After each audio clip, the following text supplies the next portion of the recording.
இல்லாமல்ல அன்னையாக விளங்கக்கூடிய வாராகி அம்பாளுடைய மலரடிகளையும் பணிந்து உலகம் முழுவதும் வாழக்கூடிய பக்தி ஆஸ்ட்ரோ டாக் நேயர்கள் அனைவருக்கும் உங்கள் தாம்பரம் ஸ்ரீ வாராகி ஈசனேசன் சுவாமிகளுடைய நல்லாசிகள், வாழ்த்துக்கள். ஜெய் வாராகி, ஜெய் ஜெய் வாராகி. அன்பு நேயர்களே, உலகம் முழுவதும் வாழக்கூடிய என் அன்பு நேயர்களே, பக்தர்களே அனைவருக்கும் இனிய தமிழ் புத்தாண்டு நல்வாழ்த்துக்கள். ஸோ குரோதி வருஷம் நம்ம எல்லாருக்குமே தெரியும்.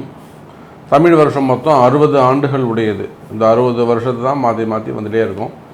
ஸோ மற்ற ஆண்டுகளுக்கெல்லாம் எண்ணிக்கை தான் கணக்கு. இப்போ இங்கிலீஷில் எடுத்துட்டிங்கனாக்கா 1800, 1900, 2000, 2100, 2200 அப்படி போயிட்டே இருக்குமே தவிர, பட் தமிழ் புத்தாண்டுகளை பொறுத்தவரையில் 60 ஆண்டுகள்.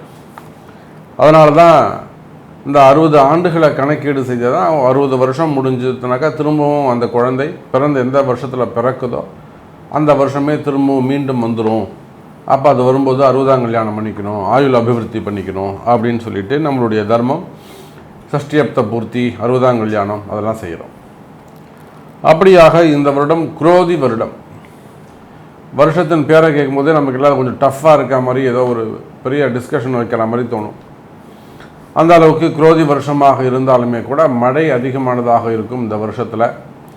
மெயினாக ராஜா செவ்வாய் பகவானாக வருகிறார். செவ்வாயும் சனியும் இந்த வருஷத்தில் ஆதிக்கம் மிக்கவர்களாக இருக்கிறார்கள்.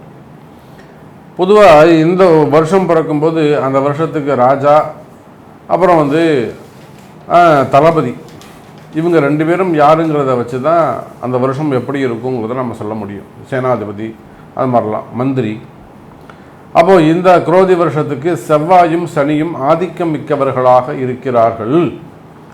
அப்போ செவ்வாய் பலம் பெற்றவர்களாக இருக்கின்ற காரணத்தினாலே பொதுவாக நாடு நகரம் முழுவதும் வெப்பம் அதிகமானதாக இருக்கும், உஷ்ணம் அதிகமானதாக இருக்கும். அதே போல் தீ விபத்துகள், ஃபயர் ஆக்சிடென்ட்ஸ் அங்கங்கே நடக்கக்கூடிய வாய்ப்புகள் ஏற்படும். பெரிய பெரிய வெடி விபத்துக்கள், அணு உலைகளால் வரக்கூடியது, வெடி விபத்துகள் கொஞ்சம் வருவதற்கான வாய்ப்புகள் உண்டு. சனி பகவான் கூட சேரும்போது கலகம், டெரரிசம் இதெல்லாம் கூட கொஞ்சம் வளர்ச்சி அடைவதற்கான வாய்ப்புகள் உண்டு. மெயினாக இந்த சனி செவ்வாய் சேர்க்கை இருக்கின்றதுனால அரசியல் கழகம் இந்த வருஷம் முழுவதுமே 2025 ஏப்ரல் 15 தேதி வரையிலும் அரசியல்களும் படு சுறுசுறுப்பாக இயங்கிக் கொண்டிருக்கும். நிறைய அரசியல் கழகம் ஏற்படும். ஒருத்தர் மாத்திரை ஒருத்தர் குறை சொல்லிண்டு, அவர் சரியில்லை இவர் சரியில்லை அப்படின்னு ஒருத்தருக்கு ஒருத்தர் எதிர்கட்சிகளும் ஆளும் கட்சிகளும் குறை சொல்வதற்கான வாய்ப்புகள் உண்டு. அரசியல் கழகம் நிறைய ஏற்படும். நிறைய அரசியல்வாதிகளுக்கு இந்த வருஷம் பாதிப்பு உண்டு. எக்கச்சக்கமான பாதிப்புகள் இந்த வருஷம் அரசியல்வாதிகளுக்கு இருக்குது. ஸோ இந்த குரோதி வருஷம் எப்படி இருக்க போகுது, 12 ராசி என்பர்களுக்கும் ஒவ்வொரு ராசிக்கும் எப்படி இருக்க போகுது, இந்த குரோதி வருஷத்தில் ஏதாவது பயிற்சிகள் இருக்கா அப்படின்னு பார்த்தா ஒரே ஒரு பயிற்சி உண்டு. அந்த பயிற்சி குரு பயிற்சி மட்டுமே. வேறு எந்த பயிற்சியும் இந்த வருஷம் கிடையாது. சனி பயிற்சியும் இல்லை, ராகு கேது பயிற்சி. அதனால் குரு பயிற்சி ரொம்ப முக்கியமான ஒரு பயிற்சியாக வருஷம் பிறந்த உடனே சித்திரை மாதத்திலேயே 20ஆம் தேதி வாக்கில் குரு பயிற்சி நடக்கப் போகுது. அப்போ இந்த வருஷம் முழுவதும் குரு பகவான் ரிஷபராசியில் இருக்க போகிறார். இந்த சித்திரையிலிருந்து அடுத்த பங்குனி மாதம் வரையிலுமே கூட குரு பகவான் ரிஷபராசியில் சஞ்சாரம் செய்ய போகிறார். அதே போல் சனி பகவான் கும்பத்தில் இருப்பாங்க. ராகுவும் கேதுவும் கூட முழுமையாக எங்கே இருப்பாங்க, மீனம் மற்றும் கன்னியில் இருக்க போகிறார்கள். அப்போது இந்த கிரக அமைப்புகளை வச்சு பார்க்கும் பொழுது இந்த தமிழ் புத்தாண்டில் நிறைய மாற்றங்கள். ஆனால் மனித வாழ்விலே நாம் நினைக்கிறோம், நேற்று வரலும் வேலைக்கு போய்ட்டு இருந்தார், இன்றைக்கி பிஸ்னஸ் பண்ணுறாரு, நாளைக்கு அந்த பிஸ்னஸில் பெரிய ஆளாக உயர்ந்து வந்துடுறாரு ஒருத்தர். அப்போ அவங்க என்ன சொல்கிறாங்க, அவர் திறமையால் படிப்படியாக உயர்ந்து வளர்ந்து வந்தார்னு நம்ம சொல்கிறோம். ஃபஸ்ட்டு ஒரு படித்தார், ஒரு அடிமை தொழில் செஞ்சார், ஒரு இடத்துல வேலை செஞ்சார், அப்புறம் வேலை கற்றுக்கிட்டார், அதுக்கப்புறம் ஒரு கடை ஆரம்பித்தார், அப்புறம் ஒரு கம்பெனி ஆரம்பித்தார், அப்படி படிப்படியாக வளர்ந்து போனார். உடனே நம்ம எல்லோரும் என்ன சொல்கிறோம், அவர் ரொம்ப கஷ்டப்பட்டு அப்படி படிப்படியாக வளர்ந்து வந்தார் சார் அப்படின்னு சொல்லுவாங்க. ஆனால் உண்மை அதுவல்ல. காலமும் நேரமும் உங்களை கொண்டு போய் எங்கே நிப்பாட்டுதோ அந்த வேலையை நீங்கள் செய்வீங்க. அதுதான் நிதர்சனமான உண்மை. வேலை செஞ்ச தொழில் அதிபராக மாறிவிடலாம். எஜமானர் நாளைக்கு தொழிலாளியாக மாறிவிடலாம். அப்போ காலமும் நேரமும் எதை நிர்ணயம் செய்யுதோ அதன்படித்தான் எல்லாம் நடக்கும். அப்படியாக இந்த தமிழ் புத்தாண்டை பொறுத்த வரையில் கிரக மாற்றங்கள் நிறைய நிகழப்போகுது. இந்த கிரக மாற்றங்களில் மெயினாக இந்த வருஷத்தில் சனியுடைய வக்ரம் இருக்குது. சனியுடைய வக்ரம் 12 ராசிக்கும் மிகப்பெரிய அளவில் மாற்றங்களை கொடுக்க போகுது. சனி வக்ரம்னா நம்ம பார்க்க போகிறோம் எப்பப்போ வரப்போகுது. அதாவது ஜூலை மாதம் 15 தேதிக்கு மேலே அந்த சனியுடைய வக்ரம் நிகழப்போகுது. அதே போல் புரட்டாசி ஐப்பசி மாதத்தில் குருவுடைய வக்ரம் நிகழப்போகுது. அப்போ இந்த சனி வக்ர காலங்களில் மிகப்பெரிய மாற்றங்கள்லாம் ஏற்பட போகுது. அப்போ இந்த வருடம் முழுவதுமே கூட 2024 ஏப்ரல் 14ஆம் தேதி முதல் 2025 ஏப்ரல் 14 தேதி வரை இந்த ஒரு வருட காலம் இந்த கிரக அமைப்புகளை கொண்டு ரிஷபராசி குரு இருக்கிறாரு, கும்பத்தில் சனி இருக்கிறாருன்னா இந்த கிரக அமைப்புகளை கொண்டு என்னவெல்லாம் நடக்க போகுது, குறிப்பாக உங்கள் ராசிக்கு என்ன நடக்க போகுது, என்னெல்லாம் மாற்றங்கள் வரப்போகுது அப்படிங்கிறத பார்க்க போகிறோம். வாரங்கள் தமிழ் புத்தாண்டு ராசிகளை பார்க்கலாம். அன்பார்ந்த கடகராசி அன்பர்களே, கடகராசியை பொறுத்தவரையில் இந்த தமிழ் புத்தாண்டு மிகப்பெரிய மாற்றத்திற்கான காலம்.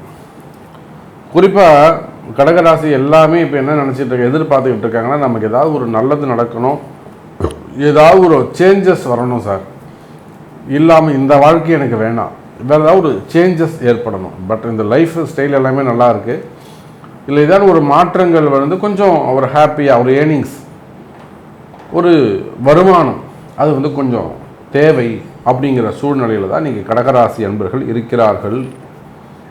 அப்படி பார்க்கின்ற பொழுது கடகராசி அன்பர்களே, உங்களுடைய வருமானம் அதிகரிக்கக்கூடிய காலம், வருமானம் அதிகரிக்கக்கூடிய காலம், உங்களுக்கு நல்ல வேலை வாய்ப்புகள் கிடைக்கக்கூடிய காலம்.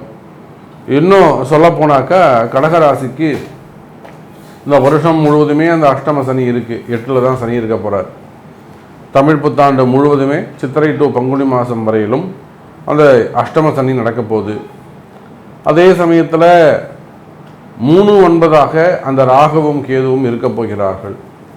எல்லாத்துக்கும் மேலே லாபஸ்தானத்தில் குரு பகவான் இருக்க போகிறார். இதில் சனி பகவானை தவிர ராகு கேது குரு அப்படிங்கிற கிரகங்கள் எல்லாம் கடகராசிக்கு பலன்களை சுப பலன்களை அள்ளி தருகின்றது. குறிப்பாக அரசியலில் ஈடுபட்டிருக்கக்கூடியவர்கள், அரசியல் தலைவர்களுக்கு ஒரு அற்புதமான காலமாக இந்த காலம் அமைகிறது. நிறைய கடகராசி அன்பர்கள் நிச்சயமாக அரசியல் தலைவர்கள் இந்த வருஷத்தில் குரோதி வருஷத்தில் நிறைய ஜெயிக்கிறதுக்கான வாய்ப்புகள் உண்டு. அரசியலில் மட்டும் இல்லைங்க, தேர்தலில் மட்டும் இல்லைங்க, வாழ்க்கையில், குடும்பத்தில், தொழிலில் ஜெயிக்கிறதுக்கான காலங்கள் அனுகூலங்களாக அமைகிறது. அதே போல் இந்த ஏன் ஜெயிக்கிறதுக்கான காலமாக அமையுதுன்னா, பொதுவாகவே கடகராசி என்பர்களே, அரசியல்னு நான் சொன்னேன், அரசியல் மட்டும் அதை தவிர்த்து அரசியல் கொஞ்சம் ஒரு நிறைய பர்சன்டேஜ் ஜெயிக்கணும்னு வச்சுக்கோங்களேன். அதை தாண்டி நீங்கள் எந்த தொழில் செய்பவராக இருந்தால், மெயினாக அந்த ஹோட்டல் ஃபீல்டு, நிறைய ஹோட்டல் ஃபீல்டு கடகராசி என்பவர்கள் நிறைய ஹோட்டல் ஃபீல்டு இருக்கும். 3 ஸ்டார் ஹோட்டலாக இருக்கும், அல்லது ஒரு 5 ஸ்டார் ஹோட்டலாக இருக்கும், அல்லது பெரிய பெரிய ஹோட்டல் நிறுவனங்கள் வச்சு நடத்துவாங்க, ஃபுட் கோர்ட்ஸ் வச்சு நடத்துவாங்க, கேட்ரிங் வச்சு நடத்துவாங்க. அப்போ அந்த மாதிரியான உணவு சம்பந்தப்பட்ட தொழில் செய்யக்கூடியவர்கள், ரெசார்ட்ஸு, வெளியூர்களில் ரெசார்ட்ஸ் வச்சு நடத்தக்கூடியவர்கள், இன்னும் சொல்லப்போனால் தங்கும் விடுதிகள், அப்போ இந்த ஹோட்டல் வச்சு நடத்தக்கூடியவர்கள், அந்த தொழில் செய்யக்கூடியவர்கள், அதே போல் ரியல் எஸ்டேட் செய்யக்கூடியவர்கள், பில்டர்ஸ், கட்டுமான தொழில் செய்யக்கூடியவர்கள், பெரிய பெரிய கம்பெனிஸ், கார்ப்பரேட் நிறுவனங்கள், குரூப் ஆஃப் கம்பெனிஸ் அப்படி சொல்லலாம். பில்டர்ஸ்ன்னு சொல்லும்போது ஏதோ நம்ம சாதாரணமாக சின்னதாக நம்ம நிற்கக்கூடாது, சின்ன லெவலில் இருந்து ஒரு பெரிய குரூப் ஆஃப் கம்பெனிஸ். அப்போ அந்த மாதிரி கட்டுமான நிறுவனங்கள் ஈடுபட்டிருக்கக்கூடியவர்கள், இவங்க எல்லாருக்குமே கூட இந்த தமிழ் புத்தாண்டு மிக சிறப்பான முறையில் தொழிலில் ஜெயிக்கக்கூடிய வாய்ப்பு அதிகரிக்கிறது. தொழிலில் நீங்கள் ஜெயிக்க போகிறீங்க கடகராசி என்பர்களே. அரசியலுக்கு சிறப்பாக இருக்கும்னு சொன்னேன், கட்டுமான நிறுவனங்களுக்கு சிறப்பாக இருக்கும்னு சொன்னேன், ரியல் எஸ்டேட்டுக்கு சிறப்பாக இருக்கும்னு சொன்னேன்.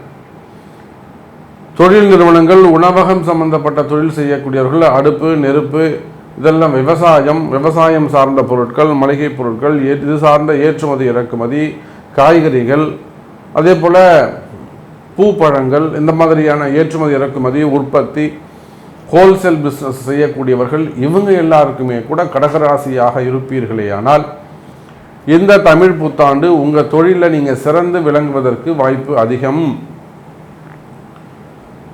அதே போல் சினிமா துறையை சார்ந்தவர்கள், கலைத்துறையில் ஈடுபட்டிருக்கிறவர்கள், விளையாட்டுத்துறையில் இருக்கக்கூடியவங்க, அல்லது கல்வி கேள்விகளிலே சிறந்து விளங்கக்கூடியவர்கள், அரசு அதிகாரிகள், பெரிய பெரிய அரசு அதிகாரிகளாக இருக்கலாம். அப்போ அரசியலில் ஈடுபட்டு அரசாங்க அதிகாரிகள், இவங்க எல்லாருக்குமே கூட இந்த கடகராசியாக இருப்பீர்களேயானால் இந்த வருடம் தமிழ் வருடம் உங்களுக்கு அற்புதமான வருடம். உங்களுக்கு என்ன நடக்கணும் அது சொல்லுங்கள். சாமி எனக்கு இது நடக்கணும் சாமி, நான் ஒரு டிரான்ஸ்ஃபர் எதிர்பார்க்குறேன், நான் ஒரு ப்ரமோஷன் எதிர்பார்க்குறேன் சாமி, எனக்கு இந்த தொழில் செஞ்சால் ஒரு இத்தனை கோடி ரூபாய் வரணும் சாமி, ஒரு பெரிய அமௌண்ட்டு, இந்த தொழில் எனக்கு நடக்கணும், இந்த டிரான்சாக்ஷன் எனக்கு நடக்கணும், அல்லது எனக்கு இந்த கடன் அடையணும். இந்த மாதிரி உங்களுக்கு எது நடக்கணுமோ அந்த நடக்க வேண்டிய விஷயத்தை கையில் எடுத்து, இது உங்களுக்கு நடக்குமா, இந்த வருஷத்தில் எனக்கு நேரம் நல்லா இருக்குன்னு சொல்லியிருக்கீங்க, ஜெயிக்கலாம்னு சொல்லியிருக்கிறீங்க, அப்போ எனக்கு இந்த சப்ஜெக்ட் நடக்குமா, என்னுடைய ஜாதகம் உங்களுடைய கர்ம தோஷம் உங்களுக்கு வழிவிடுமா அப்படிங்கிறத தெரிந்து நீங்கள் எடுக்கக்கூடிய சப்ஜெக்டை ஜெயிக்கணும்னா என்ன பண்ணுங்க, உங்கள் ஜாதகம் உங்களுக்கு சப்போர்ட் பண்ணணும், கால நேரம் சப்போர்ட் பண்ணணும், உங்கள் கர்ம வினை உங்களுக்கு வழிவிடணும், காலம் நேரம் அனுமதிக்க வேண்டும். அப்போ என்னதான் தெய்வ பக்தி இருந்தாலுமே கூட ஜாதகம் கிரக அமைப்புகள் தான் ரொம்ப முக்கியம். அப்போ இது ஜெயிக்கக்கூடிய காலம் கடகராசி அன்பர்களே. அப்போ இந்த 9வது வீட்டில் இருக்கக்கூடிய ராகு,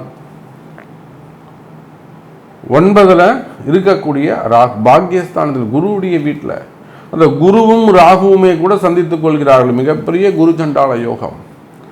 அப்போ நான் ஏன் சொல்ல பாருங்க, அரசியலில் ஜெயிக்கலாம்னு சொல்கிறேன், ரியல் எஸ்டேட்டில் ஜெயிக்கலாம்னு சொல்கிறேன், சினிமா துறையில் ஜெயிக்கலாம்னு சொல்கிறேன், பெரிய பெரிய கட்டுமான நிறுவனங்கள், கார்ப்பரேட் நிறுவனங்கள், குரூப் ஆஃப் கம்பெனிஸ், பல தொழில்களை ஒன்றிணைத்து செய்யக்கூடியவர்கள், அவங்களாம் ஜெயிக்கலாம்னு சொல்கிற காரணம் என்னென்னா, இந்த 9வது வீட்டில் குருவுடைய வீட்டில் இருக்கக்கூடிய ராகுவும் சுக்கிரன் வீட்டில் இருக்கக்கூடிய குருவும் சந்தித்து கொள்கிறார்கள். அந்த ராகுவும் குருவும் இந்த வருடம் முழுவதும் கடகராசிக்கு 9, 11ங்கிற மிகப்பெரிய ப்ராஃபிட்டான ஒரு ஸ்தானத்தில் வீட்டில் அமைந்திருக்கிறார்கள். அப்போ கடகராசி என்பர்களே, அஷ்டம சனியுடைய கஷ்டங்கள் எல்லாம் ஒரு 50% தான் இருக்கும். அது ஒரு பக்கம் கஷ்டம் நடந்துக்கிட்டே இருக்கும். சின்ன சின்ன கலகங்கள் வரும், சின்ன சின்ன ஏமாற்றங்கள் வரும், சின்ன சின்ன திருட்டுகள் வரும். உங்கள்கிட்ட ஏதாவது 2 பொருள் நீங்கள் மிஸ் பண்ணலாம், தொலைச்சிட்டேன் சார் அப்படின்னு சொல்லலாம். இல்லை இந்த ஆன்லைன் ரம்மி அந்த மாதிரிலாம் இதே சூதாட்டங்களில் கூட நீங்கள் மிஸ் பண்ண. 9ல் ராகு சும்மா இருக்க மாட்டார். அவர் ஏதானும் ஒரு வரையில் ஒரு அவப்பெயரை ஏற்படுத்துவார், ஏதேனும் ஒரு ஏமாற்றத்தை கொடுப்பார். ஆனால் எந்த அளவுக்கு நீங்கள் மிஸ் பண்ணுறீங்களோ, ஏமாறுறீங்களோ, அதை விட 2 மடங்கு 3 மடங்கு சம்பாத்தியம் நிச்சயம் உண்டு. அப்போ நிச்சயமான சம்பாத்தியம் உண்டு, வளர்ச்சி உண்டு, உங்களுடைய சம்பளம் அதிகரிக்க போகுது. கடகராசி என்பர்கள் ப்ராஃபிட் இன்க்ரீஸ் ஆகும். 9ல் இருக்கக்கூடிய ராகுவும் 3ஆம் வீடு என்று சொல்லக்கூடிய அசுபஸ்தானத்தில் இருக்கக்கூடிய கேதுவும், பொதுவாக கேது கண்டிப்பாக நல்ல ஸ்தானங்களில் இருக்கவே கூடாது. அசுபரோடு இணைந்திருந்தால் சிறப்பு. சனியும் கேதுவும் போயிட்டு 2ஆம் பாவத்தில் உட்காந்தா சிறப்பு, அப்படி வச்சுக்கலாம். நம்ம அசுபரோடு இணைந்துக்கலாம் கேது, ஆனால் சுபரோடு இணையவே கூடாது. அப்போ அந்த கேது இந்த வருஷம் முழுவதும் உங்களுக்கு 3ஆம் பாவத்தில் மறைஞ்சிருக்கிறார். அப்போ பிரிவுகள் ஏதேனும் இருக்குமே, ஒரு தொழில் பண்ணிகிட்டே இருக்கீங்க, உங்களுக்கும் அந்த ஹவுஸ் ஓனருக்கும் இல்லை லேண்ட் ஓனருக்கும் உங்களுக்கும் பிரச்சனை வருது, அதெல்லாம் இப்போ சரியாயிடும். இடப்பிரச்சனையாக இருக்கலாம், பணப்பிரச்சனையாக இருக்கலாம், லேண்டு ப்ராப்ளமாக இருக்கலாம், டாக்குமெண்டேஷன் ப்ராப்ளமாக இருக்கலாம், அதிகாரிகளுக்கும் உங்களுக்குமான பிரச்சனையாக இருக்கலாம், இல்லை உங்கள் கீழே வேலை செய்யக்கூடிய ஸ்டாஃபுக்கும் உங்களுக்குமான பிரச்சனைகளாக இருக்கலாம், அல்லது மேல் அதிகாரிகள் என்கொயரி பண்ணுறது, சட்ட சிக்கல்கள், வம்பு வழக்குகள், கோர்ட்டு கேஸு, அட்வொகேட்ஸு சம்மந்தப்பட்டது, போலீஸ் கம்ப்ளைண்ட் சம்மந்தப்பட்டது. அப்போ இந்த மாதிரியான பிரச்சனைகள் எல்லாம் இருக்குமே. ஆனால் அந்த பிரச்சனைகள்லாம் கூட விலகும். கவலை வேண்டாம் கடகராசி அன்பர்களே.